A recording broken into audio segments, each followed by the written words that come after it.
bem? Estamos mais uma vez abrindo as portas do Saramban, esse podcast sobre literatura coreana. E hoje nós vamos falar de um livro que a gente sempre menciona, mas finalmente chegou a hora de falar de fato dele, que é o Kim Ji-yeon, nascido em 1982. E já deixou aqui alguns avisos. O primeiro é que terá polêmica. O segundo é que não vai ter spoiler, né? A gente vai falar sobre temas mais amplos que circundam o livro. E terceiro, que talvez tenha muita militância, né? Então, a gente tem que se controlar. E, bom, lembrando que esse é mais um episódio patrocinado pela LTI. Então, a gente está tendo esse apoio nessa temporada de episódios sobre livros que receberam alguma adaptação para o audiovisual. E, no caso desse daqui, virou um filme e um abalo polêmico lá na Coreia do Sul e no mundo também. Mais algum recadinho? Sim, links aqui embaixo.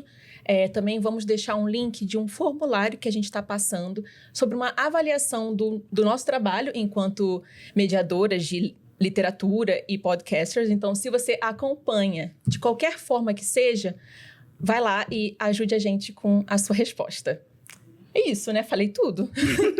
Olá, pessoal. Denise aqui. Prazer estar com vocês de novo. Falando hoje de um livro que eu já falo logo que eu sou muito fã, amo. E falar para vocês também que por que a gente decidiu trazer esse livro. E nesse mês, né? Tcharanana, Feliz Dia das Mulheres, galera. Isso aí. Logo aí, dia 8 de março. Então, a gente precisa falar sobre esse livro. Acho que é bem isso, precisa. Uhum. E para isso, a gente trouxe uma pessoa que também adora falar sobre esse livro. Adora falar sobre o tema, sobre literatura feminista.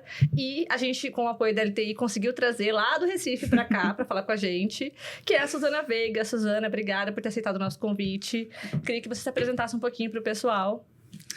Olá! Em primeiro lugar, eu queria agradecer a vocês duas pelo convite, Bruna, Denise. Eu já sou fã do podcast de vocês, fora ser fã de Kim Ji-yeon. Então, eu queria agradecer muito esse convite, né, para falar de um livro que eu adoro.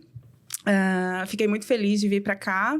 Bom, para quem não me conhece, eu sou professora de História, sou doutora em História pela Universidade Federal de Pernambuco, e a minha especialização é em História das Mulheres, né, e Teoria Feminista. Nos últimos anos, desde o mestrado, na verdade, eu venho me dedicando a esses estudos, paralelamente, História das Mulheres e Teoria Feminista, porque são duas áreas que conversam, né? É inevitável que elas conversem. E acho que é isso. Sou fã de literatura coreana, literatura feminista no geral. Tenho o Clube Teoria Feminista Ontem e Hoje, que é um clube dedicado ao estudo de literatura e teoria feminista. E também, no último ano, eu estou editando a revista Ginetopia, que é uma revista que surgiu de dentro do clube, né? São mulheres do clube que publicam nela também, tem colunas diversas, assim, com temáticas que falam da condição feminina, mas através da moda, cinema, literatura. Então, é um pouquinho sobre mim. Depois a gente vai se conhecendo mais. Isso. E falar também que a gente te conheceu pelo Insta, né? Pelos cursos. Pelo menos eu fui assim, acho que você também, né? Eu fiz o curso também. Isso, a gente fez os cursos e então agora tem um curso que é sobre as bruxas, né? Sim. Caça às bruxas, mas ano passado teve sobre o patriarcado coreano, etc. Então, esses cursos também ajudam a gente a basear tudo que a gente vai falar aqui e o que a gente pensa, né, sobre esse assunto. Então, muito obrigada por esse conteúdo incrível também. Obrigada. Então, vamos falar um pouquinho sobre a obra e a autora, para a gente logo entrar nos temas, né? Então, a obra, ela foi publicada aqui em 2022, mas ela é originalmente de 2016, que foi quando o movimento Me Too, né, esse movimento feminista, tomou, né, corpo e força lá na Coreia. Ele também virou filme em 2019 com atores famosos e importantes, então a gente também vai falar disso. E ele já foi traduzido para mais de 18 idiomas, então foi um sucesso aí mundial também, né? Importante falar também que esse livro, ele foi assim um best-seller na Coreia, apesar de toda a polêmica, né, da recepção dele pelos temas, mas depois de muitos anos aí, depois do Por Favor, Cuide da Mamãe, ele alcançou, né, a marca de mais de 1 milhão de cópias vendidas e foi traduzido aí para o mundo todo, né? Acho que isso já mostra bastante a força que esse livro tem, né? Que é um livro que, apesar de ser um tema que não agrada, ele bate forte, assim, e não tem como você passar batido por ele, né? Sim. E também é legal falar que a autora, ela se baseou na própria experiência dela para escrever esse livro. Então, claro que ela não é a Kim Ji-yeon, mas por esse ser o nome mais usado pelas mulheres, acaba que é um arquétipo, né? Então, muitas das coisas que ela traz aqui são retrato real do que acontece com as mulheres, não só na Coreia, como no mundo inteiro, né? Então, por isso essa força. Aliás, até a autora antes era roteirista de programas televisivos, né? E pelo que eu li, eram programas que tinham esse teor mais de denúncia de problemas sociais, né? Então, a gente vai encontrar também aqui nesse livro muito esse tom de denúncia, até também pela própria estrutura que ela decidiu usar, né? Na narrativa, né? Que é quase uma reportagem, uma tese, uma coisa assim. Inclusive, a gente vai falar um pouco sobre isso, porque gera bastante crítica, né? Mas isso vem também dessa experiência que ela já tinha, né? Como roteirista de programas que tinham a ver com esses debates sociais. Sim. A gente já pode entrar, mas antes eu queria fazer as pequenas ressalvas, assim. Porque dentro aqui do podcast é fama de que Denise ama esse livro e eu detesto. Aí, vamos lá. Polêmica. É pra logo esclarecer. Já começando com polêmicas. Sim, claro. Eu fui reler esse livro para o episódio de hoje. E eu mudei um pouco a minha perspectiva. A gente faz isso... Calma. Eu vou falando ao longo desse episódio, mas eu acho que muito tem a ver com o fato de que eu entrei para esse livro achando que ele seria uma onda, uma coisa muito arrebatadora, assim. E ele não é. Então, se você que ainda não leu esse livro e quer ler, tente, assim, entrar com uma ideia de como se fosse um começo, um contexto, né? É um manual ali, primeiro, de muitas outras pesquisas e leituras. Eu já fui entrando como se fosse, nossa, ele é pequeno, mas vai acabar comigo. E não foi o caso. Fiquei irritada? Fiquei. Mas se mudar, talvez, essa chavinha, talvez a leitura possa ser também incrível. Então, só pra já deixar isso aí pra... Se redimiu. Exato. Sempre segunda chance. A gente sabe que esse livro, até quando a gente fez aquele Reels, esse ou aquele, o Kim Ji-yeon foi longe. E a Bruna olhava pra mim desesperada, que ela falava assim, meu Deus, Kim Ji-yeon vai ganhar de todos. Não pode ser. Mas não foi. No fim, o livro escolhido, o rei da mesa foi o Atsumano. Sim. Que continua sendo até hoje. Merecidíssimo. Continua sendo até hoje. Mas Kim Ji-yeon passou a perna em muita gente. Sim, surpreendentemente. Enfim. Suzana, então vamos começar de fato a falar sobre o livro e esse enredo todo dele. Mas antes, tem como você, assim, de uma forma bem breve, geral, explicar pra gente como que é a condição feminina hoje na Coreia e um brevíssimo panorama, assim, histórico desse movimento feminino e feminista por lá. Só pra gente ter uma ideia geral. Olha, pedir para historiador resumir é ótimo, né? E professora, né? Vamos que vamos. Mas vamos lá. Eu acho que eu penso quando a gente vai pensar em falar, por exemplo, que a gente está falando majoritariamente para um público brasileiro, né? Então, situar, assim, essa ideia de como é o patriarcado na Coreia do Sul, né? Como se estrutura ele, como é a condição das mulheres dentro dessa estrutura, né? É muito pensar, assim, que é bastante diferente do nosso, mas tem as similaridades que tornam a condição das mulheres, infelizmente, universal em boa parte dos países que a gente conhece, né? Então, o patriarcado na Coreia do Sul, a gente define ele como patriarcado confucionista. Então, ele meio que estabelece as bases a partir de quando o confucionismo passa a ser a filosofia do Estado, né? Então, essa filosofia ela vai estabelecer quais são os papéis sociais, né? Qual é o papel do rei, qual é o papel do pai, qual é o papel da mãe. E dentro dessa ética, dessa moral, a gente vai ter a ideia de que as mulheres elas devem ser e devem contribuir para o Estado com a maternidade, sendo uma boa dona de casa, tendo poucos talentos, né? Se dedicando mais a esse cuidado da família. Então... E essa ética, ela vai perpassar desde ali na dinastia Joseon, né? Quando o confucionismo passa a ser essa filosofia do Estado. E ele vai ter isso que a gente chama da continuidade histórica, né? Então, a gente vai ver isso atravessando as épocas históricas. E depois, a gente vai ter também a entrada de novos modelos digamos assim, para as mulheres se comportarem a partir da entrada na península ali de outras culturas, né? Então, a gente vai ter a ocupação japonesa e colonização japonesa. Então, a gente tem a entrada desses pré-requisitos também do que deveria ser uma mulher nesse momento, né? E a gente tem também a entrada do cristianismo, né? Dos valores cristãos. Adoro as caras que vocês fizeram. Dos valores cristãos ali, principalmente com a presença norte-americana, ingleses, etc. E esses valores também vão determinar alguns comportamentos que as mulheres deveriam obedecer, né? Que é o patriarcado ocidental, que a gente já está muito familiarizado, infelizmente, né? Uhum.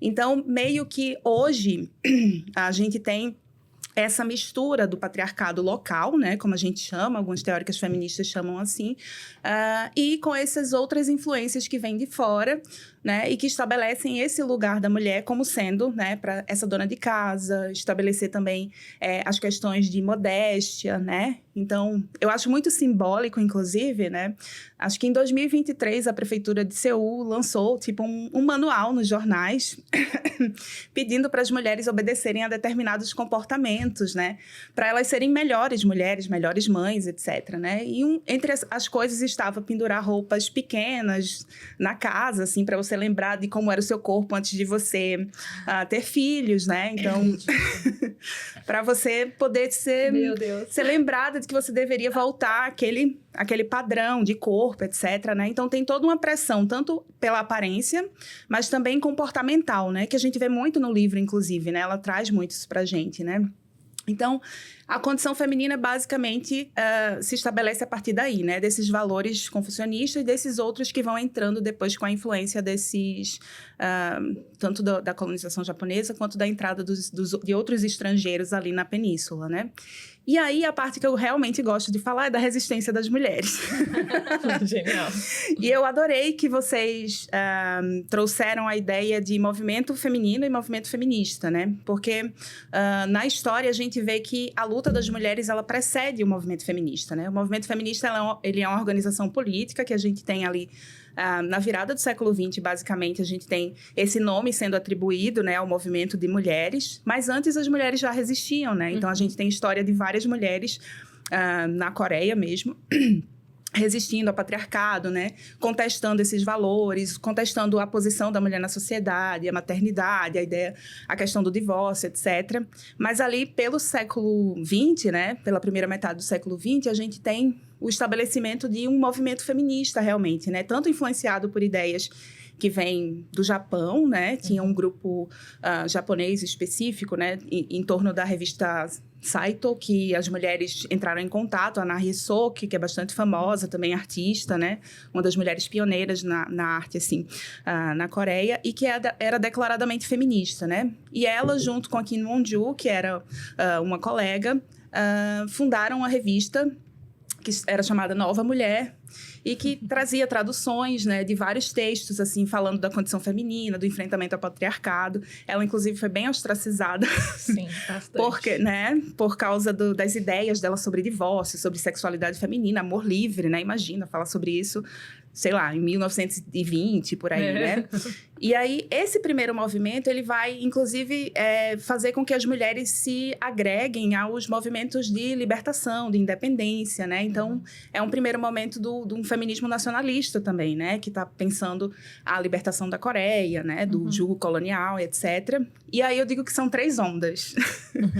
E aí, a gente tem um segundo momento de ressurgimento dessa pauta feminista e dessas ideias de libertação da mulher e da condição feminina, que é a partir da década de 70, ali, durante o período da ditadura militar, né, na Coreia. Em onde as mulheres estão também envolvidas com movimentos trabalhistas, né, de direitos, porque as mulheres estavam nas fábricas, né, principalmente sustentando também os irmãos, etc. Coisa que a gente vê também no livro. Sim, sim. E a gente tem esse envolvimento delas também com o movimento de redemocratização, né? Então, esse movimento que vai ali da década de 70 até a década de 90 é esse feminismo popular ali que está envolvido com essas pautas também para além do questionamento dos papéis tradicionais das mulheres, né? E a gente tem o reboot feminista de 2015, né? Que é esse que o livro entra dentro desse contexto, né? De um ressurgimento das pautas feministas dentro da Coreia do Sul, né? De vários protestos e de ocupação de um novo lugar de ativismo que é a internet também, né? Então, basicamente isso. Acho ótimo. Você fez um panorama maravilhoso. Inclusive, a gente consegue linkar com coisas que a gente já falou muito aqui no podcast. Inclusive, a questão dessa parte histórica, que a gente já pontuou no livro Grama. Como Tigres na Neve adoro. Tigres na também. Neve, a gente já falou bastante sobre isso. Amo também. E essa questão da segunda onda, que tá muito presente aqui na parte, quando ela, na personagem da mãe da Da Kim mãe, Jong, aham, né? sim. Que ela era uma dessas trabalhadoras das fábricas, Sim. né? E que a gente acompanha também em outros livros, né? Coreanos. E você falou uma coisa muito importante, que já existia, né, pessoas, a resistência feminina de várias formas, inclusive na própria literatura, porque se a gente for ver que esse livro foi lançado em 2016 Aham. e ele se tornou o que ele é hoje, né, como se fosse um pilar do Sim. feminismo Uhum. na Coreia e no mundo, né? Sim. Mas já existiam livros com muita temática feminista, inclusive na Coreia. Aham. Então já existia ali o debate, só a gente sempre silenciada, né? Então, assim, aos trancos e barrancos as mulheres tentavam, Sim. mas o movimento feminista foi crescendo ali em paralelo, né? Exatamente, né? Eu sempre digo que desde que o patriarcado se organiza, tem a resistência das mulheres, né? As mulheres nunca ficaram, né? Ai, vou me conformar e ficar aqui nesse papel que foi designado para mim. As mulheres sempre estão lutando, né? Então, e como você disse também, né? Eu acho que a escrita, a literatura, né? Por isso que eu tenho tanto amor, assim, pela literatura. Ela é um dos meios que as mulheres conseguem também, muitas vezes, falar sem dizer, sabe? Sim. Então, e isso é muito importante, né? Você escrever nas entrelinhas. Então, pode ser que um cara pegasse, ou um censor pegasse e não visse nada demais ali, mas as outras mulheres iam ver o que ela estava falando ali, né? Então, a literatura tem esse papel também, né? Uhum. Sim, a própria revista, né, Shinya Jaya, né? Sim. Ela também tinha várias coisas nas entrelinhas ali que os soldados japoneses passavam meio que batido e não poderiam burlar, Sim. proibir aquilo, né? Uhum. Então, é genial. É genial, Sim. também acho. E aí você falou desse reboot, né, feminista, que veio desde 2015 pra cá, e tem o fatídico acontecimento lá da estação de Gangnam, Sim. que foi, assim, vamos dizer, um estupim, né, pra esse movimento. Mas, como a gente tá falando, teve um caso muito notório que gerou esse boom todo, né? Mas o livro, ele vem numa contramão, porque ele é um livro que ele fala de microagressões. Sim. Então, ele traz tudo aquilo que acontece no dia a dia. Não tem uma coisa específica que aconteceu com a Kim Jong e é o clímax ou é a reviravolta dessa história. Sim. São microagressões. Você acha que esse é uma das potências desse livro, de trazer essa narrativa do dia a dia, né? Por que que ele alcançou e conseguiu ressoar com tantas pessoas, não só na Coreia, mas no mundo? Eu adorei essa pergunta. Adorei todas, né? Mas é que eu acho que ela foi muito estratégica nisso também, né? Porque muitas vezes é uma estratégia melhor para a literatura, em termos assim de, sei lá, de ser um livro mais impactante, né? Você trazer um acontecimento grande, uma reviravolta, né? Mas eu digo que a Kim Jong, esse livro, ele é o que o Manifesto do Partido Comunista significa para os comunistas. Ele é tipo a cartilha que todas nós deveríamos andar, assim, embaixo do braço. Isso é a cartilha. Isso Exatamente, né? Porque ele é um livro que qualquer mulher que lê isso aqui, da minha mãe, a minha irmã, vai identificar as coisas que a Kim Jong sofreu aqui, no que a gente sofreu, né? Então, tem Não pode dar spoiler, né, gente? Depende do nível de spoiler. Mas tem uma coisa, assim, que acontece quando ela tá na infância, né? De um menininho estar importunando ela, né? Isso não é spoiler, pode ensinar. É um fato, assim, então é comum a muitas pessoas. Sim, de fazer bullying com ela, né? E depois a professora, quando tá conversando com ela, fala pra ela: não fica assim, é que ele gosta de você. Qual de nós não ouviu isso, né? Se um menino tá te importunando, né? E o quanto isso vai pavimentando um caminho para na fase adulta a gente ter relacionamentos que abusam e violentam da gente, e a gente achar que, é porque ele gosta demais de mim, né? Ou coisa do tipo. Então, assim, ela é muito... eu acho que se a gente fosse traduzir especificamente para o Brasil o que significa isso, seria a Maria Silva. Vamos dizer assim, né? Porque são todas as mulheres, né? E eu acho que esse coeficiente de universalidade também que ele traz, né? É meio que... Eu comparo bastante, assim, com Parasita, né? Que ele fala de... ele tá contando ali uma história muito específica da Coreia do Sul, né? Da questão de classes, mas... Quem, em qualquer lugar do mundo, não vai se identificar com a mensagem que tem ali sobre luta de classes, né? sobre partes da cidade que alagam e outras não, né? Então, eu acho que ela tem isso, né? Esse coeficiente de universalidade de qualquer mulher poder ler aquilo e se identificar, né? E talvez essa grande violência não toque todas as mulheres, né? Mas aqui, quando você abre e diz, minha avó passou por isso, minha mãe passou por isso, né? Então, eu acho que ela foi muito estratégica, né? A utilizar essas microviolências, porque eu acho que o alcance é bem maior, assim. E serve como essa cartilha, né? Como esse manual, assim. Isso. Muito bom. Inclusive, a gente, no episódio anterior, que foi sobre Hong Kil-dong, a gente fez, né, comparativo também com a série, né? Então, a gente assistiu a série e tem um episódio da série que tem exatamente uma cena dessa. Que o velhinho fala pra neta dele que, ele te ameaçou, é porque ele gosta de você. É muito Ele te ameaçou porque ele gosta de você. Oi? Sim, né? E isso é um drama de 2009. 2008. 2008. Sim. Mas a gente ainda encontra isso em alguns dramas, Exatamente. né? Até hoje. Então, infelizmente, essa é uma realidade que tá muito pertinho, né? E você comentou sobre esse impacto todo a partir desse micro. E é interessante também que a obra, ela não termina com um final feliz. Ela só... Sim. Por sinal, o último capítulo é revoltante, né? Aí que é spoiler, mas é revoltante. Mas é a chave. É real, é real. E compõe todo o livro, né? Mas também essa ideia de que a vida dela vai continuar sendo assim, né? Impacta muito também. Sim. Você acha que, beleza, teve esse foco nessas microagressões universais, mas com um toque muito confucionista e coreano. Tanto que foi polêmica total por lá, ainda mais pelo período em que ele foi publicado. E até hoje a gente vê essa polarização. Então, lá na Coreia, ser chamado de feminista é um xingamento. Então, isso é muito grave. E a gente queria saber como que você enxerga tanto essa polêmica que teve nesses anos passados, quanto agora, esses dois extremos ali que parece que se colidem e não chegam a um denominador comum. Eu acho que eu sempre... a gente está falando aqui de uma questão que é micro, digamos assim, né? Que é o lançamento de um livro, vamos dizer, né? Mas ela está sempre dentro desse contexto que você falou, né? Então, é o contexto de toda aquela movimentação que houve, do assassinato que houve na estação, né? E de toda essa explosão, né? Das mulheres se revoltando contra a condição em que elas se encontram, né?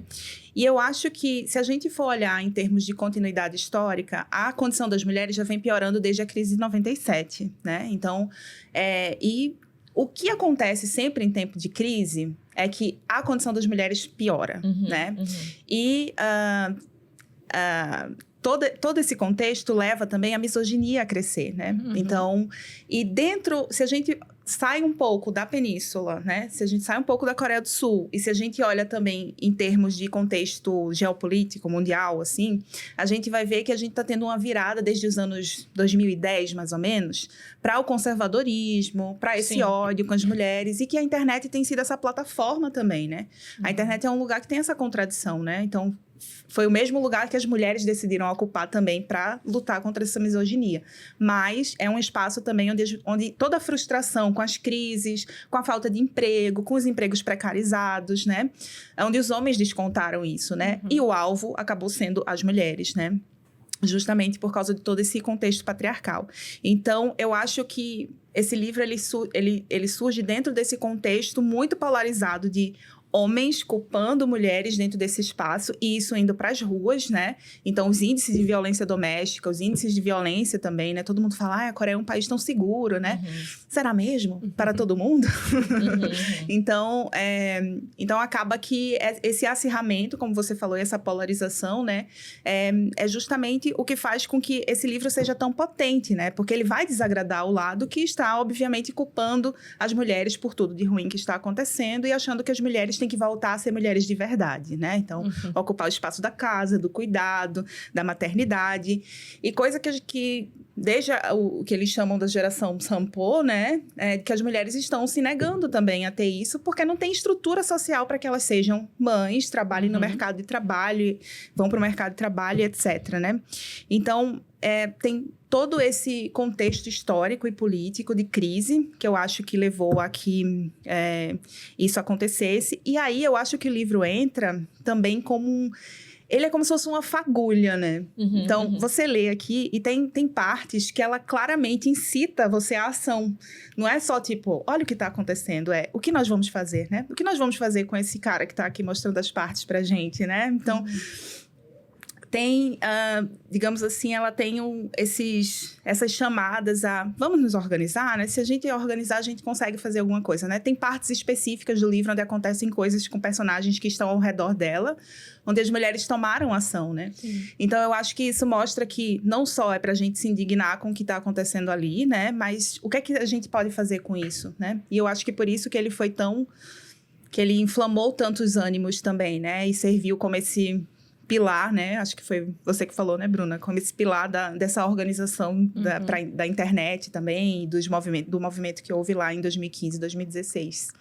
E isso que você falou faz todo sentido, até acho que a gente conseguiu sentir um pouco isso, né? O livro foi lançado em 2016. Se a gente for dar uma pesquisada, Nana Muiki fala, num trecho, que o livro, ele contribuiu para essa polarização que existe na Coreia, para essa guerra dos sexos. E realmente, quando a gente foi para lá em 2022, foi um dos avisos que a nossa professora nos deu, Sim. que a gente ia chegar lá e encontrar uma guerra dos sexos. Isso em 2022, agora estamos em 2025 e tá pior ainda. Sim! E tudo é culpa das mulheres. Claro! Com certeza. Se a gente ficasse calada, nada disso estaria acontecendo. Sim. Sim. E é isso que você falou, ela chama a gente pra ação, né? Não é só refletir, é o que vamos fazer pra mudar isso. O que vamos fazer. E eu também enxergo isso, como se o livro tivesse gerado essa mudança. Parece que de lá pra cá surgiram muito mais livros publicados de temáticas feministas. Não só... porque a gente sabe que não só a questão de existir um livro, alguém escrever um livro com temática feminista, mas se alguém, uma editora, vai publicar. Vai publicar. E depois disso, a gente vê que começou a ter grandes ondas, né? De muita publicação. Sim. Então, a gente vê que existiu mesmo essa ação, né? Pós toda a inflamação, essa inflamada que o livro deu, né? Sim. Isso é muito importante. Ele era indicado no tuitaço, né? Então, assim... leiam esse livro, né? Então, eu acho que foi meio que isso da cartilha mesmo, né? De distribuindo, assim, lê, acho que você vai gostar disso aqui, né? E depois vinha com a gente pro protesto. Eu li que, inclusive, ele foi... Eu não sei se eu não cheguei a checar, tá, gente? Que ele foi colocado como um dos itens da biblioteca do Exército da Coreia.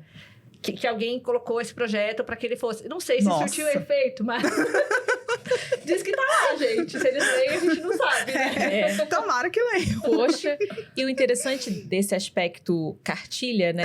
É que não só é um livro curto, então dá pra adquirir muito conhecimento em pouco tempo, vai? Não é um dicionário feminista, etc. Também ele toca em muitos assuntos, né? É matrimônio, é maternidade, é violência doméstica, é violência nas escolas, em consultórios médicos, aborto, menstruação, tabus. Então, assim, são muitos temas. O sexismo no mercado de trabalho também. Isso também, a disparidade salarial. Tudo isso em um livro, assim, de fácil leitura, com algumas referências que a gente vai comentar depois.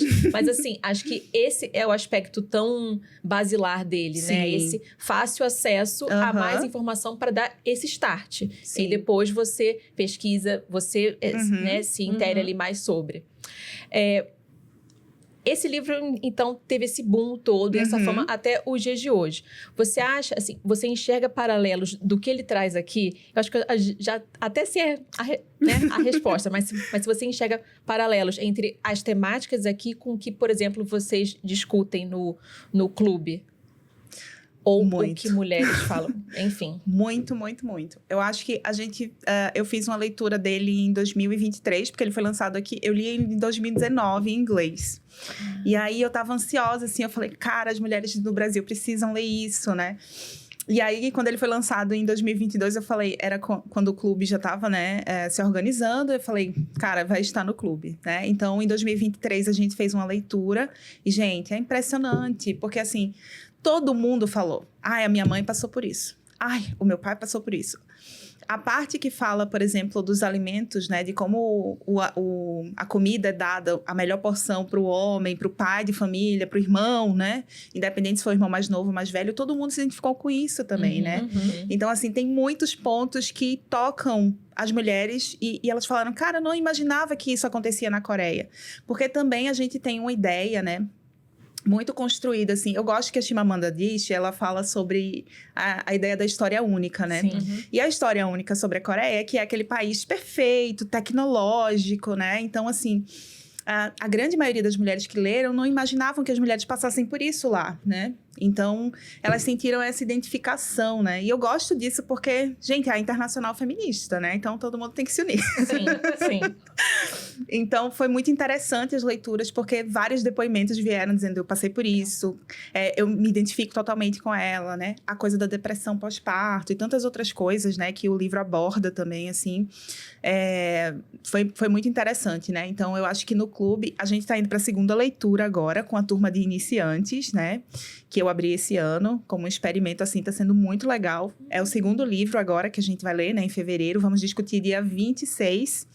E, assim, o grupo tá em polvorosa, assim, porque as meninas estão lendo, disseram que é muito acessível, porque realmente, né, como vocês falaram, é um livro muito acessível, muito fácil de ler. E tem essa coisa de você se identificar, né? Então, eu acho que isso é muito gigantesco no livro, né? Para além do valor literário, eu acho que ele tem esse valor de social mesmo, né? De ser uma cartilha feminista mesmo, né?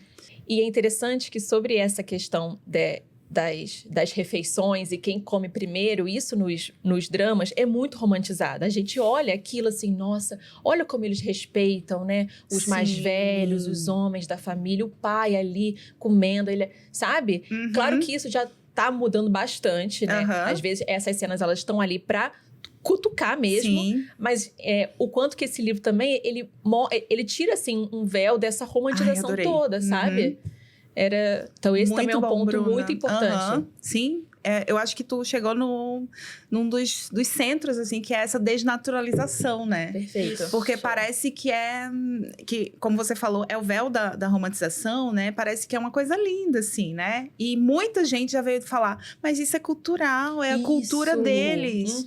E eu falo, cara, né? Tem, assim, culturas super violentas e a gente não pode normalizar isso só porque você acha que é bonitinho, né? O que é que tá por trás disso, né? O que é que isso significa para as mulheres ali que passaram, tipo, horas na cozinha cozinhando e não podem nem comer o primeiro prato, às vezes nem sentar na mesa, né? Então, assim, e isso faz com que a gente olhe para os nossos próprios hábitos também, né? Então, vocês já devem saber, mas no Nordeste, o São João, ele não é simplesmente não é uma festinha que acontece um dia, né? É um mês inteiro de festa, de comemoração, onde as famílias se reúnem e as mulheres geralmente são as responsáveis por fazer as comidas do zero, né?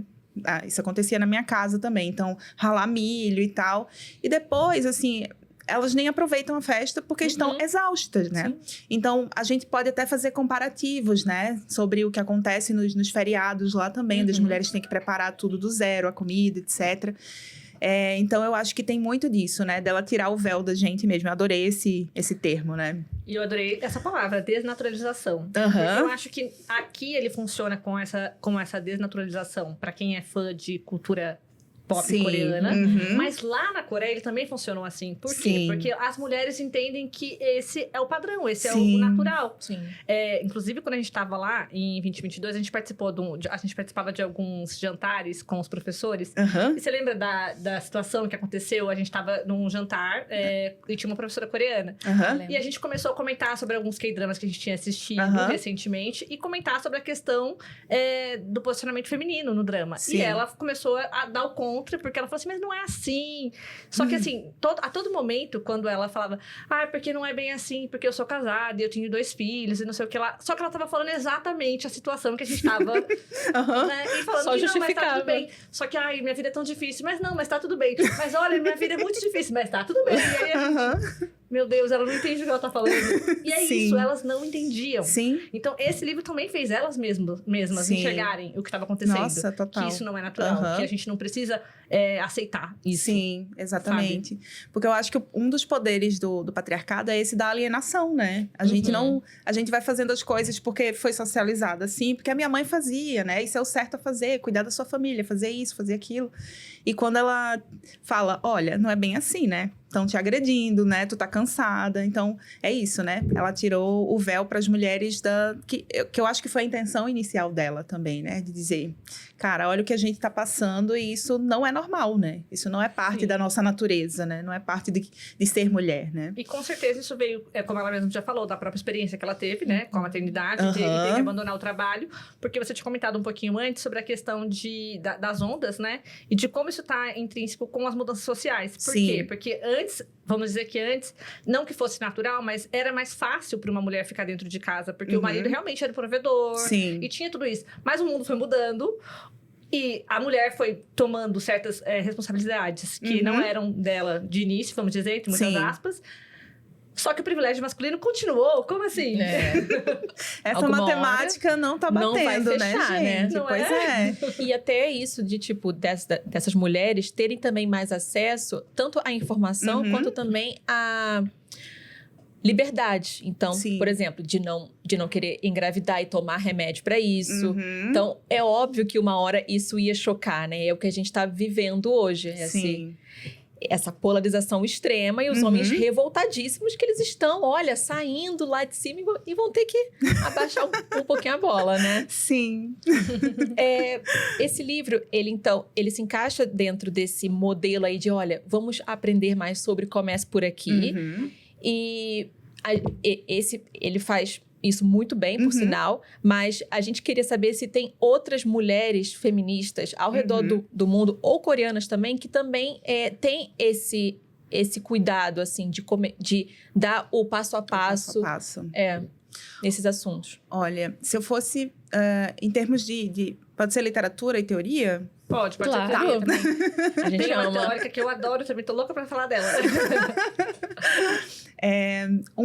Eu acho que uma das pessoas que eu vejo que eu vejo, assim, como dessas que pega na mão, assim, para abrir, introduzir pra gente, assim, nesse universo, é a Bell Hooks. E de uma forma muito amorosa, assim, né? Então, ela é raivosa e amorosa ao mesmo tempo, então eu adoro isso. Porque as mulheres que estão saindo também, tirando esse véu, elas precisam de muito acolhimento, né? Porque é doloroso você descobrir que você tá sendo explorada, né? Nós sabemos disso. Poxa. Então, eu gosto muito dos livros da Bell Hooks e ultimamente as editoras têm traduzido mais, porque ela produziu imensas coisas, né? Então, eu acho que ela conversa muito também com essa ética aqui, né? De desvelar o mundo, né? Olha, o mundo tá funcionando assim e o seu papel tá complicado, né? Você precisa mudar isso. Eu gosto muito da Françoise Vergès também, que ela escreve em francês, na verdade, mas os livros dela já estão sendo publicados aqui no Brasil. Ela tem um chamado Um Feminismo Decolonial. Eu acho que esse livro dialoga muito com essa perspectiva aqui, porque a gente tira também o Ocidente como centro, né? Então, a gente traz uma outra perspectiva de mulheres que estão escrevendo fora desses espaços ocidentais, né? Da Europa, dos Estados Unidos, que é quem geralmente a gente tem acesso, né? A nossa formação feminista geralmente vem desses espaços, né? E lá na Coreia, olha, eu gosto muito de várias autoras, né? Mas eu tenho um livro específico que eu acho que conversa muito com a Kim Ji-yeon, que é um livro que ainda não está traduzido em português. Mas vou deixar spoilers aqui, de que em breve ele vai estar entre nós. Ai, amém. Que é o que é o livro Flowers of Fire, né? Flores de Fogo. Que é um livro que conta desse movimento a partir da procuradora que iniciou o Me Too lá na Coreia, né? Então, a gente vê também... A gente tem a introdução para como as mulheres se organizaram, para o depoimento delas, para ouvir elas, porque a gente vai ouvir de donas de casa até universitárias, né? Mulheres de todas as classes sociais também da Coreia que estavam ali presentes naqueles movimentos, né? A partir de uma perspectiva que é jornalística, então é bem legal também, né? Porque é uma linguagem acessível, né? Que é o livro da... Gente, assim, a minha pronúncia do coreano é 0, tá? Que é da Ha Won-jung, né? Que é o livro Flowers of Fire. Eu acho que eu consigo lembrar desses, porque eu acho que tem muita conexão com o que ela faz aqui, né? Interessante. Muito bom. E uma dúvida, segunda moça que você falou, que escreve em francês, ela não é francesa? Ela é de outro país de língua francesa? Gente, eu vou errar, provavelmente. Mas eu acho que é das Ilhas Reunião, se eu não me engano, a Françoise Vergès. Inclusive, ela esteve ano passado aqui no Brasil para divulgar um outro livro dela, que é Decolonizando o Museu, que é maravilhoso também. E esse livro, ele é bem introdutório, ele é bem fininho também, e ele fala justamente dessa... Ele dá esse panorama, né, do que é o feminismo, mas também da gente pensar os problemas das mulheres do que ela chama do sul global, né, que a Coreia se insere também, né, porque quando a gente sempre faz, em teoria, essa comparação de que, é porque nos Estados Unidos e na Europa, o feminismo se organizou primeiro. Na verdade, não é isso, né? Em determinados momentos, esses países como a Coreia, países da América Latina, estavam vivendo ditaduras militares, então as mulheres tinham preocupações, né, de sobrevivência, por exemplo, né? Então, assim, que era uma realidade diferente nesse norte global, né? Sim. Estados Unidos e Europa, então...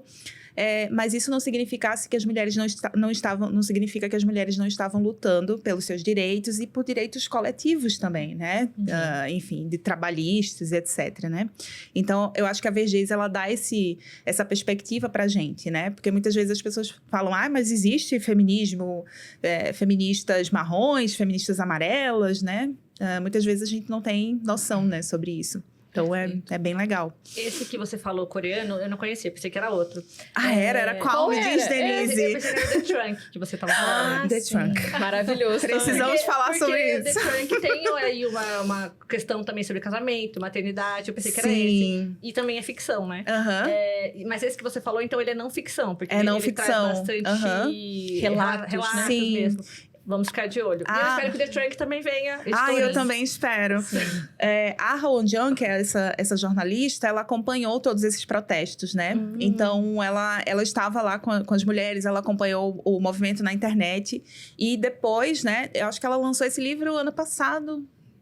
Ou 2023 ou 2022, não tenho certeza. Ele foi lançado em inglês. E, assim, tem depoimentos maravilhosos das mulheres falando, né? Então, o título do livro, né?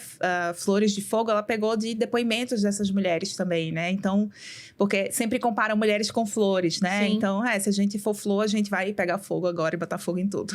É muito legal esse nome.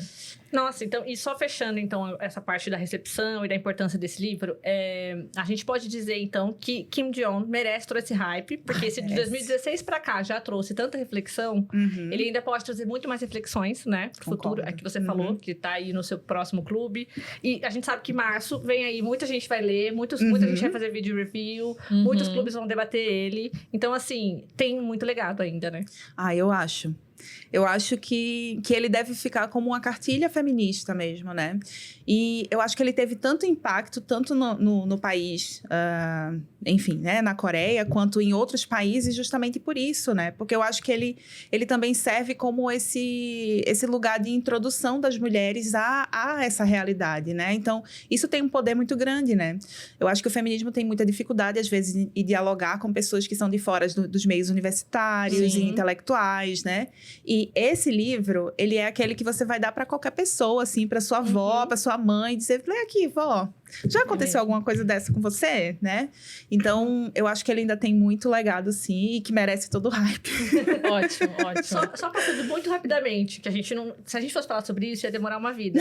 Mas falando em estrutura do livro, né? Porque isso é uma das coisas que as pessoas criticam muito, que não merece todo o hype. A questão do valor literário do livro. Por causa do livro ter essa estrutura de ela trazer muitas notas de rodapé, com referências estatísticas, ou até mesmo dentro da fala dos personagens. Os personagens comentam sobre situações que estão acontecendo, que estão nos noticiários e tudo isso.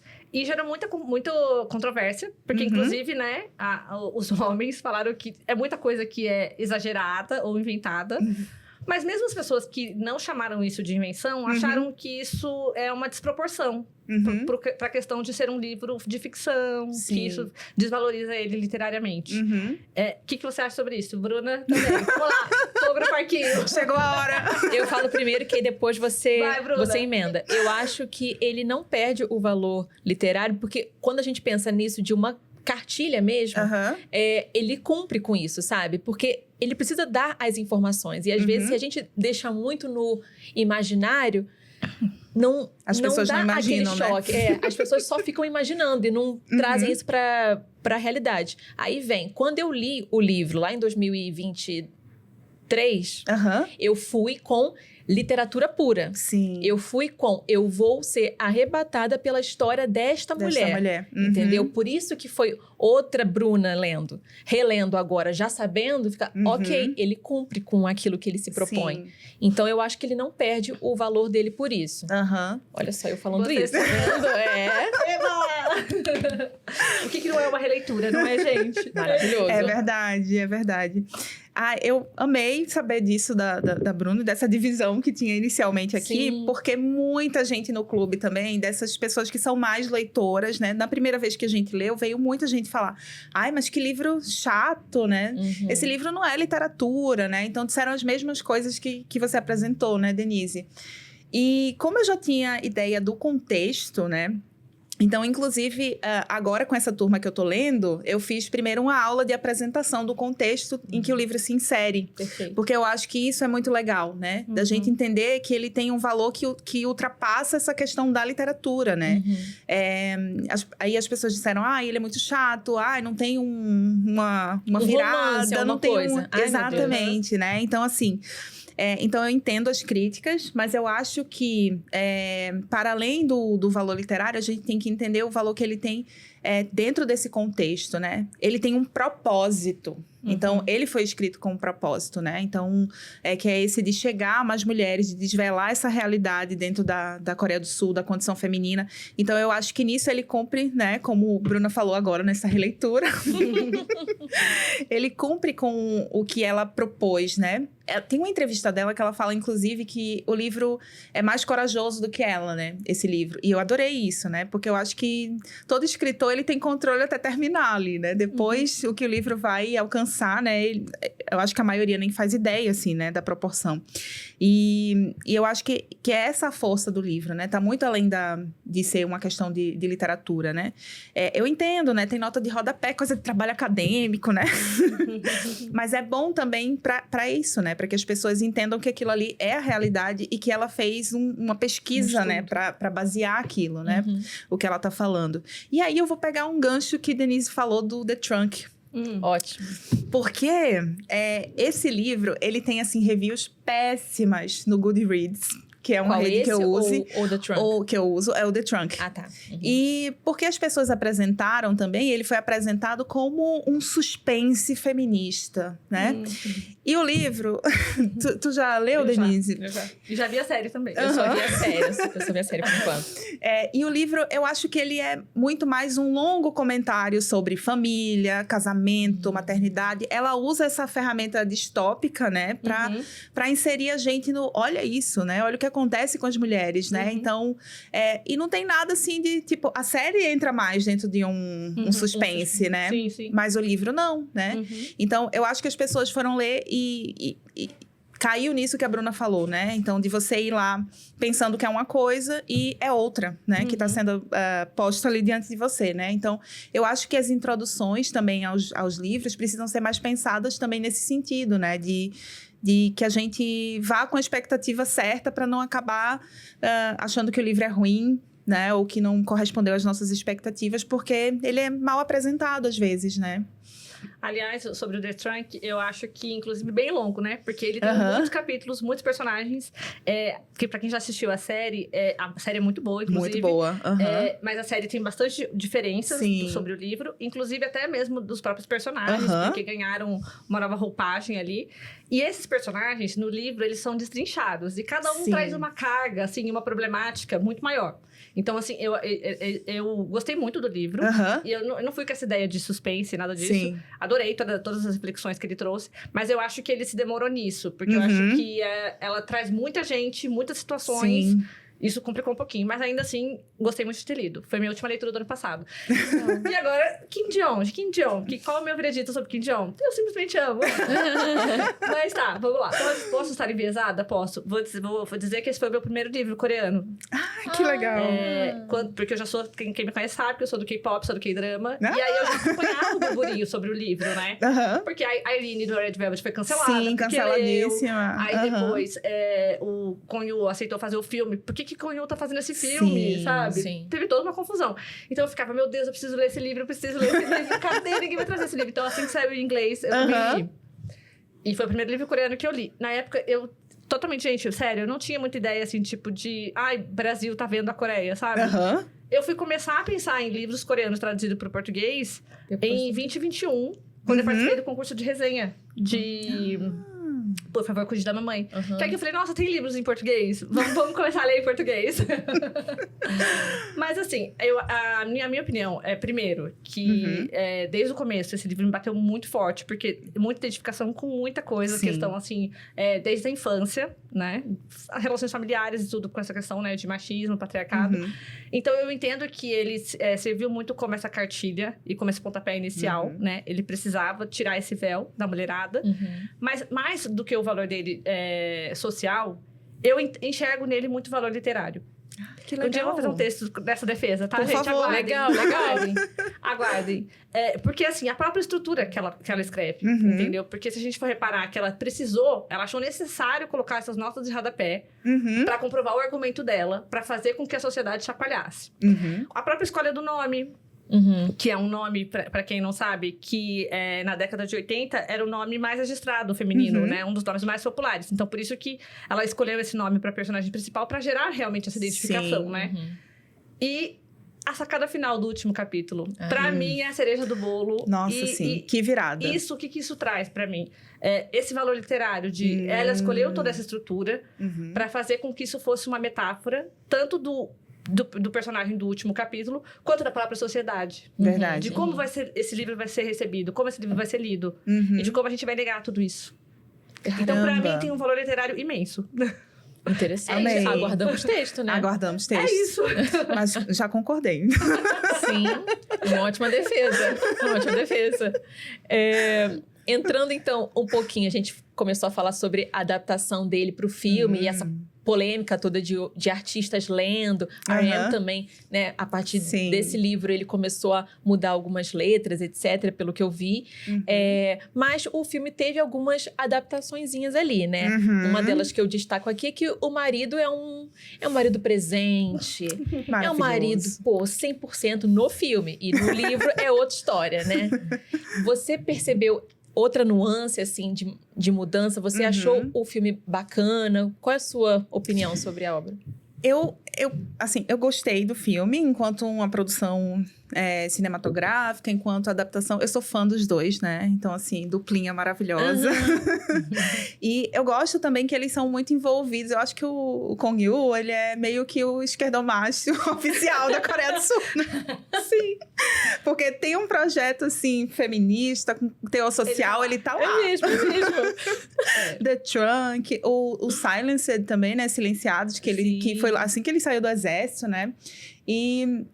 Enfim, eu gostei bastante, mas, assim, é difícil a gente engolir essas questões, né? Acho que duas foi essa que tu chamou a atenção, Bruna, da figura do marido, porque acaba que isso minimiza um pouco a violência que ela sofre, né? Sim. Parece que, não é tão dura assim porque ela tem ele do lado dela, né? Então, assim... E a outra questão é a figura da sogra. Porque a sogra dela no livro não é uma pessoa tão problemática, né? Elas não entram tanto em conflito, né?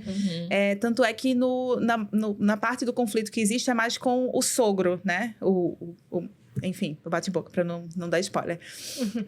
E acaba que a figura da sogra ali também ganha esse lugar de tipo de estar o tempo todo cobrando coisas dela, né? E que é uma coisa que eu acho que a Cho Nam-gyu não faz aqui, né? Mas ainda assim, eu acho que o filme... Porque o filme ele é um veículo também que chega muitas vezes onde o livro não chega, né? Sim. Então, ele serviu também como digamos assim, essa espécie de propaganda para chegar em outras pessoas, né? E para gerar, eu acho que o impacto também onde o livro não conseguiu ir, né? Então, eu acho que, para mim, ele tem esse valor, mas é difícil engolir essa parte, assim, principalmente do marido, para mim, e da questão da sogra, né? Eu acho que mais ou menos por aí, né? Porque, assim, o filme mostra bem, assim, as microviolências que ela sofre, né?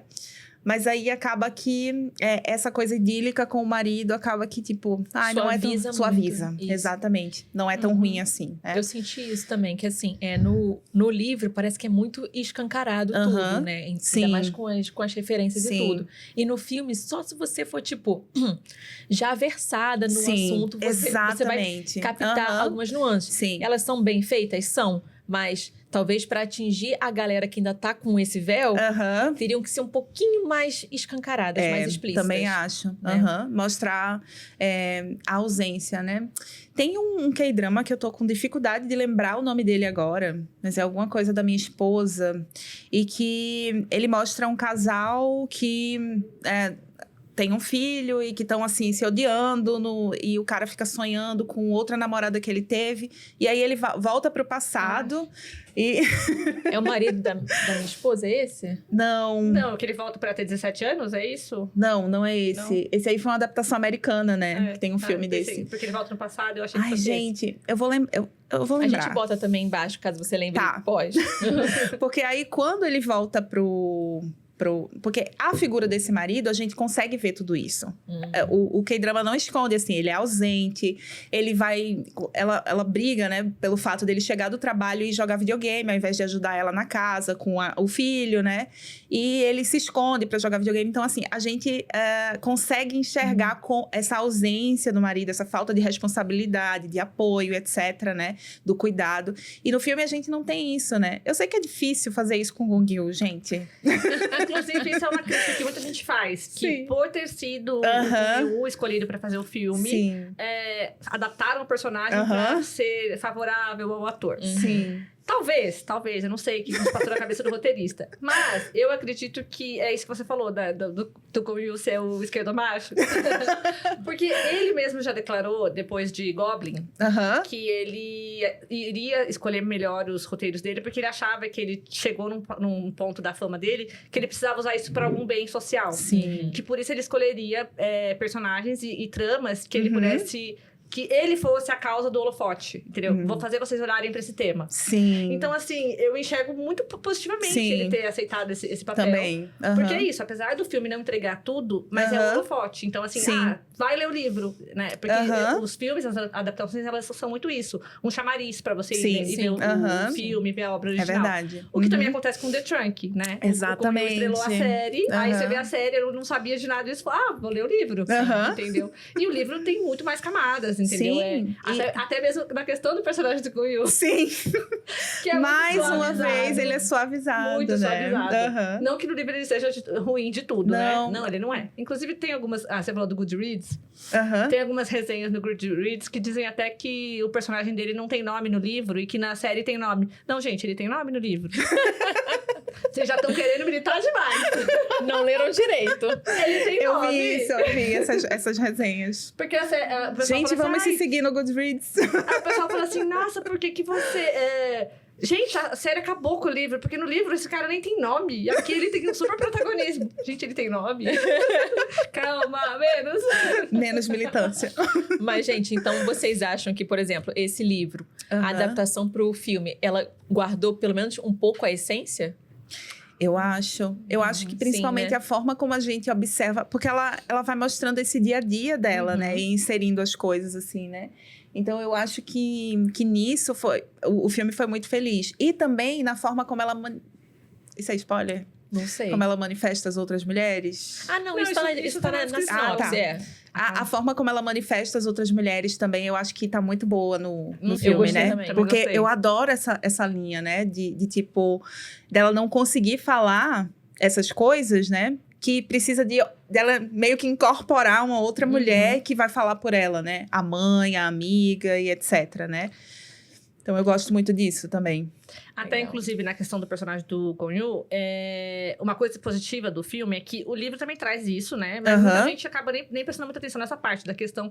Que o livro, ele é muito pautado pela questão do sexismo, né? Sim. Mas ele também fala sobre masculinidade tóxica. Sim. Porque ele fala também das questões que os homens também sofrem no mercado de trabalho porque eles precisam corresponder à expectativa, né? Sim. Que também tá sobre eles de gênero. Não são só as mulheres. Sim. E isso foi apresentado no filme melhor, eu acho. Que traz um holofote mais maior, Sim, talvez por ser com o Yu, Aham. talvez.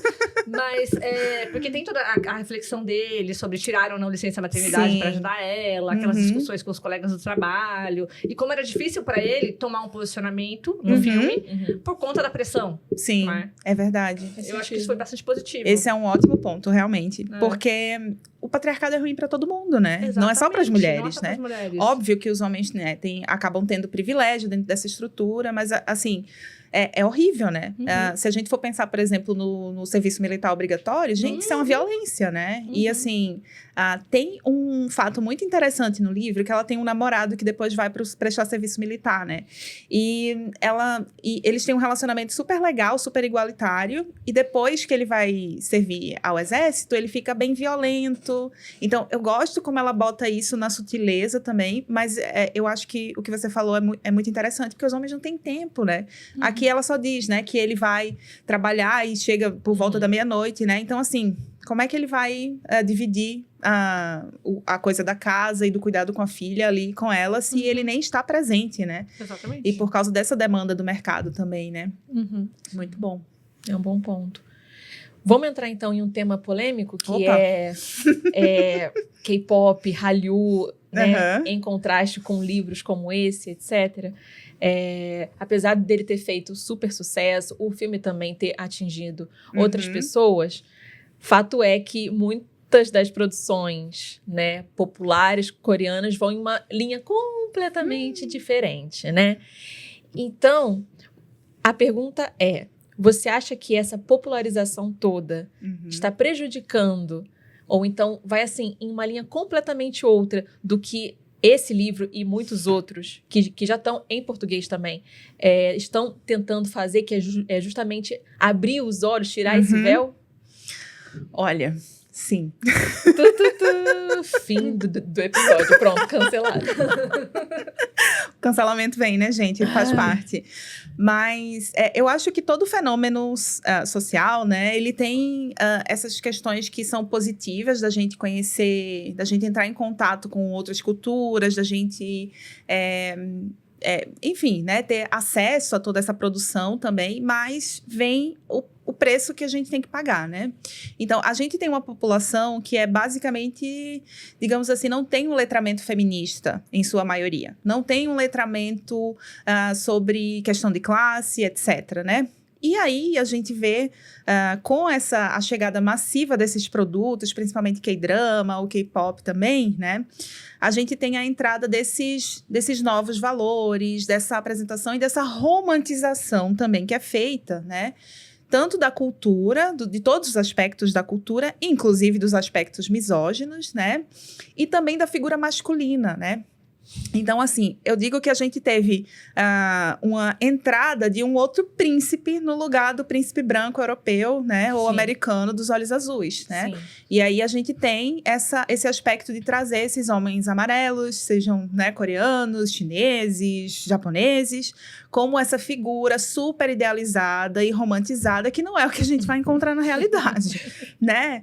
E aí vem o que eu chamo de o desejo do meu opá, minha vida, né? Um novo programa, assim, para as mulheres. Uma facada, gente. Ai. E isso leva a um grande complicador social, que é mulheres que estão extremamente vulneráveis, né? Que vão, obviamente, achar que, porque já tem contato com os homens da própria cultura, achar que esses homens, né, são tóxicos, etc. E vão empreender atrás desse opá idealizado que está nos K-dramas, né? Na grande maioria que é consumida, né? Principalmente, e romantizada e idealizada. E isso vai gerar um monte de problemas sociais, né? Inclusive para as mulheres coreanas. Porque aí, elas que estão tentando, né, conscientizar tanto as próprias mulheres na Coreia do Sul, quanto as outras mulheres também, porque a gente sabe que os movimentos feministas precisam de solidariedade internacional, né? Então, isso leva a que as próprias questões lá tenham problemáticas devido a essa busca de mulheres estrangeiras por esse homem idealizado que só está presente na literatura e no K-drama, né? Sim. Nem na literatura, né, gente? Nos K-dramas, principalmente, né? E é o que vem de massa pra gente, né? A gente não tem acesso a filmes né? Por exemplo, né? Os poucos filmes que vêm já são filmes dentro dessa mesma proposta da TV, né? De romantizar, de romances, etc, né? A gente não tem o acesso àquela produção crítica de cinema, né? Que é feita na Coreia do Sul, né? Ou se a gente tem, né? É mais em festivais aqui em São Paulo, né? É difícil, então, essa massa. É um público mais nichado, né? Então, realmente não tá é na difícil Netflix, competir. né? Exato. Mais difícil competir. Pois é. Então, você acha que conversar sobre a condição feminina, o movimento feminista na Coreia está ficando cada vez mais urgente por conta dessa cultura de massa? Eu acho. Eu acho que é fundamental, assim, né? E eu acho que a gente que tem acesso, né? A gente que produz, né, conteúdo falando sobre feminismo, eu acho que a gente precisa encontrar também uma linguagem para chegar nessas pessoas, né? Porque não é que eu consumo, gente, eu assisto K-dramas, eu gosto de K-pop, eu amo K-pop, né? Então, assim, mas é aquilo, né? Como diz o popular, é uma mão na raba e outra na consciência, né? Não sei se tem que cortar essa parte. Não, tudo bem. Mas a gente ter o olhar crítico para aquela produção, para identificar, né? O que é que está acontecendo ali, o que é romantização, o que é, né? O que só existe ali na ficção. Eu acho que isso é muito fundamental, né? Aí, só fazendo adendo aqui, realmente, gente, como a Suzana falou, a gente consome Hallyu, afinal de contas, a gente também ama a Coreia. Exato. Pode parecer que não, mas a gente ama a Coreia. Exato.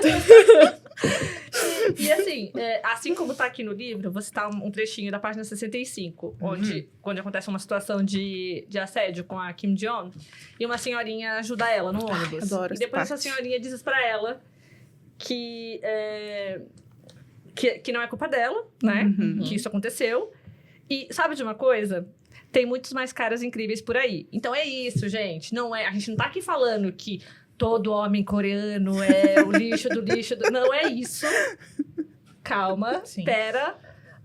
Sim, a galera surta. Não é isso, não é isso. Então, existe laranja podre em todo lugar. Exatamente. Sabe? Mas existem pessoas boas também, Exato. Né? E a gente tem que, como você falou, botar a mão na consciência e refletir um pouco. Não é só sair consumindo e tá tudo bem. É isso que você falou sobre a questão de um opá pra chamar de meu. É isso. Sim. Eu tava, não sei nem que eu tava rodando no Instagram esses dias que apareceu algum post e eu fui ler. Era sobre esses zilhões de casamentos, namoros que tá tendo de coreanos com estrangeiras, né? É uma trend, inclusive né? incentivado por, né, instituições, coisas assim. Isso daí, perigoso, hein, galera? Mas tá. E aí, nos comentários, era uma chuva de tipo assim, eu tenho um, e é ótimo. Oi? Você tá falando do quê? De um produto? Um objeto, né? Gente, sabe assim? é o outro lado também, né? Esses A homens objetificação. asiáticos são maravilhosos mesmo. Você precisa encontrar um pra você. O meu é assim também. Gente, que tipo de comentário é esse? Isso é um absurdo, sabe? Então, realmente, é consumir o que vem da cultura, é conviver com as pessoas, é viajar pra lá, mas saber também ter um olhar crítico. Sim, né? exatamente. Nada é perfeito. Mas aí vem uma questão, que é o que eu tô passando agora. Porque a gente tem esse lado crítico e a gente ainda gosta desses produtos. Como balancear esses dois? Ou então, para quem consome mais esse conteúdo de massa, como levar um pouco de crítica, sabe? Eu não sei se é um papel nosso que tem esse lado crítico já bem desenvolvido, mostrar para essas pessoas, então, ser essas mediadoras mesmo. Sim. Mas, ao mesmo tempo, eu por exemplo, eu não tô mais conseguindo consumir K-drama sem me irritar profundamente. Sim. Eu fui ver o Lovely Runner pela trilha sonora, que essa aqui me recomendou. Eu passei ódio no final, porque eu fiquei, gente, eu não aguento mais isso. Então, como balancear isso e como levar também esse equilíbrio para os outros, sabe? Isso é uma ótima pergunta. Questão. Porque realmente a irritação chega a níveis. E aí, eu acho que, assim, particularmente o que eu faço é que eu não tenho paciência mais para melodrama, né? Sim. Então, assim, já deu em 2014, 2015, né? Então, assim, eu acho que a gente precisa também, né? Existe um movimento dentro da própria TV de trazer esses temas no que a gente chama de cavalo de Troia, né? De trazer... Então, tem alguns K-dramas, como The Trunk, como outros, que a gente já vê as mulheres em outros papéis, a gente já vê críticas sendo trazidas para esse modelo tradicional, né? E eu acho que dá pra gente... algumas pessoas que ainda consomem todo tipo de K-drama, pra gente alertar um pouco sobre isso, né? Pra ela ter outros referenciais, como é o caso da literatura, e apresentar outros tipos de K-dramas também. Mas, assim, dizer para as pessoas que elas não... Para ser dorameira, não precisa consumir tudo, né? Nem tudo é legal, né? A gente precisa... Eu acho que precisa escolher melhor, porque acaba que a produção cinematográfica, ela tem muita influência na gente, né? Sim. Então, se a gente vai simplesmente consumindo, uma hora a gente vai naturalizar aquilo, né? Então, eu acho que precisa ter esse olhar crítico também para fazer melhores escolhas, né? E eu acho que até mesmo na parte de, assim, não é também questão de você falar, não consome mais. Consuma, só que você tem que saber enxergar os pontos negativos daquela obra que você tá vendo. Pode ser livro, pode ser filme, pode ser série, tudo, entendeu? Não é você ir lá e falar, eles eram tão bonitinhos, e esquece tudo que aconteceu de negativo na história, sabe? Isso que é complicado. Eu acho que, isso é complicado. Eu acho que a gente tinha que ter um pouco mais de noção, né, e pesar na balança, principalmente porque a gente tá vendo uma ficção.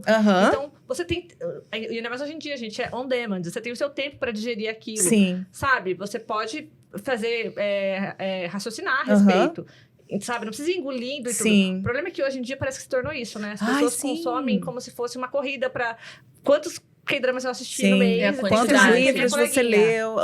Né? Isso é um absurdo. É absurdo. Mas, assim, na experiência que eu tenho de participar de grupos também, com pessoas, né, da Dramalândia, que a gente chama, né? Dramalândia que for. Dramalândia, gente.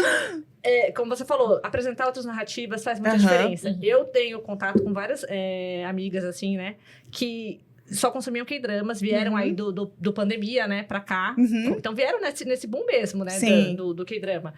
E tudo era lindo.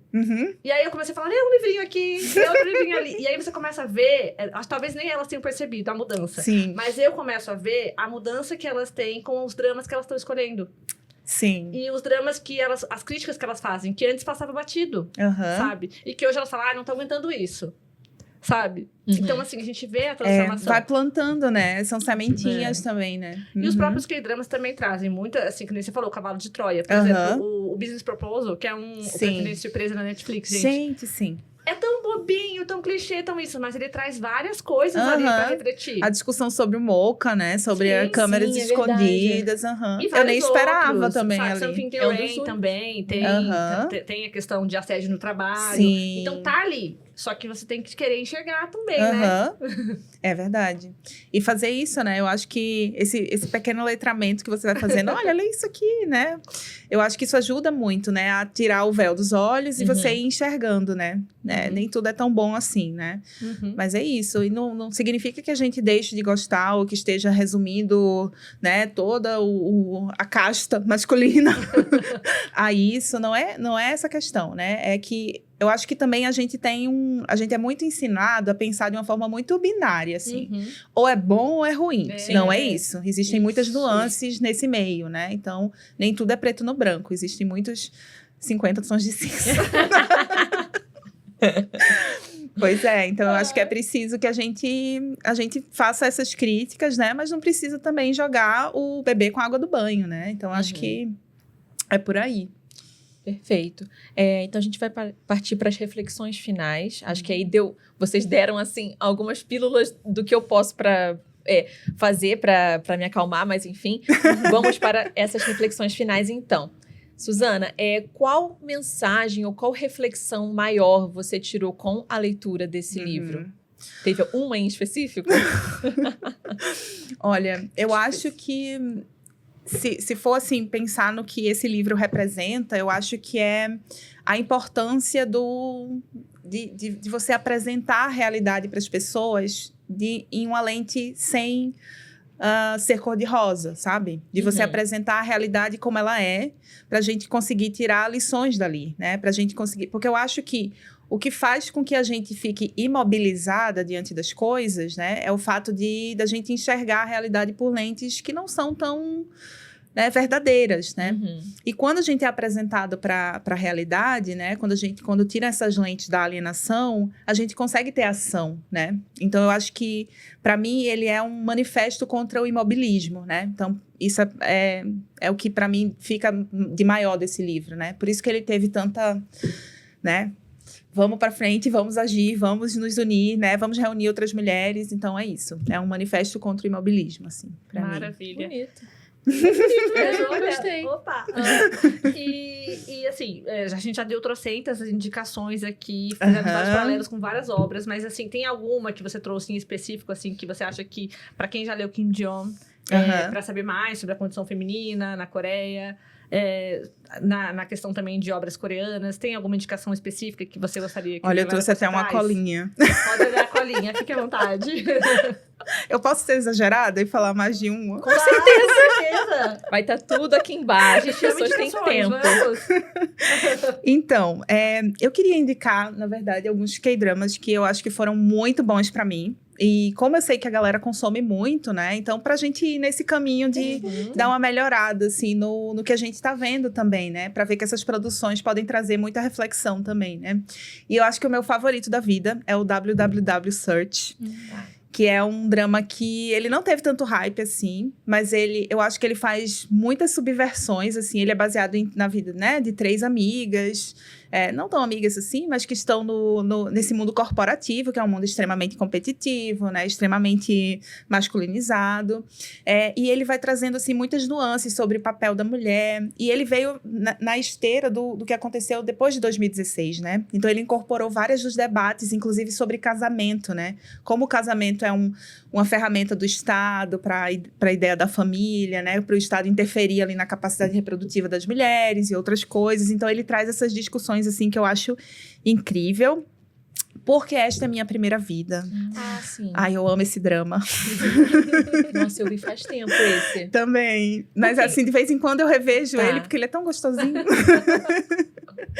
E eu acho que, assim, através das 3 amigas ali, né, que as 2 amigas da protagonista, a gente vê tanto uma mulher que tá no mundo corporativo e que, né, enfrenta vários assédios, etc. Então, tem uma discussão sobre isso.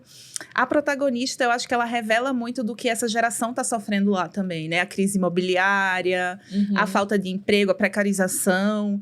Então, ela mostra pra gente muitas coisas que são interessantes, assim, né? Muitas discussões. Então, eu acho que ele diz, vai ser um romancinho e você é pego, assim, por várias críticas que são bem interessantes.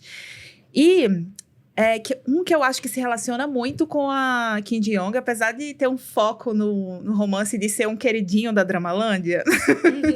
É o Romance is a Bonus Book, eu não sei como tá o nome em português. Sim. Mas é uma mulher que ela tenta voltar ao mercado de trabalho depois de ter engravidado e tido filho, né? E que já é considerada velha e ultrapassada. E ela vai tentar se inserir ali no mercado, que inclusive é de livros, né? Então, eu acho que é muito legal. E ele traz essas reflexões ali, né? E um romancinho também pra quem gosta. É verdade. Né? Ele faz um bom equilíbrio. Equilíbrio, né? E aí, de livros... Eu posso falar 2 em inglês e 2 em português? Pode. Os de português é o Sobre Minha Filha. Eu acho que foi um dos livros que eu mais amei, assim, dos últimos que foram lançados, assim, porque ele traz também essa questão, né, das mulheres lésbicas, vivência lésbica dentro da Coreia, que é um tema que quase não aparece também, né, essa questão da comunidade LGBTQIA+, e fala também sobre envelhecimento, sobre cuidado, sobre aposentadoria, né, então, que são temas bem tabus dentro da Coreia também, né, então eu acho que é um livro muito legal e é fininho também, então é fácil de ler. Inclusive, esse é o nosso próximo Vem livro, né? Vem aí. Então, ansiosa! Quem tá ouvindo já pode se preparar. Muito bom, muito bom. E Se Esse Rosto Fosse Meu... Ai, maravilhoso também. Gente, esse livro é incrível. Ele vai estar no clube também esse ano. porque ele traz essa discussão sobre a indústria da beleza, né? Eu acho que ele se relaciona muito com o movimento Escape the Corset também, né? Que houve lá das mulheres abrindo mão da feminilidade. Então, eu acho que ele desenvolve um tema que não aparece tanto aqui, né? Assim, dessa indústria da beleza, da pressão, assim, sobre as mulheres. E os dois outros eram The Trunk, que eu acho que merece ser lido. E o outro, em inglês, é um livro da mesma autora de Pachinko. Ele é um livro que ele tá publicado só no... ele é só pro Kindle, que é de uma coleção da Amazon que eu descobri recentemente, que é de histórias curtas, né? Escritas por autoras bem famosas, assim. Tem a Isabel Allende, tem... e tem o livro da Min-Jin Lee, né? Min-Jin Lee. E se chama The Best Girl, o nome o título. Gente, assim... primeiro que eu fiquei espantada, porque a mulher escreve um livro do Fôlego de Pachinko, que é desse tamanho. E é maravilhoso, né? E aí escreve um bem fininho, que também acaba com a sua cabeça, assim. Gente, é incrível esse livro, assim. É bem doloroso, mas eu amei ler. E eu acho que quem puder ler em inglês, leia, porque é muito bom. Mas, só uma dúvida. Ele tá dentro de... Qual é o nome do livro maior? Porque é uma coletânea, é isso? Não, são histórias curtas mesmo e são publicadas assim. Você procura lá no Kindle, The Best Girl e... Eu acho que é The Best Girl ou The Best Girls. É que eu não sei, gente. Eu vou só leia pra gente comentar, por favor. Leiam. Tá bom, legal.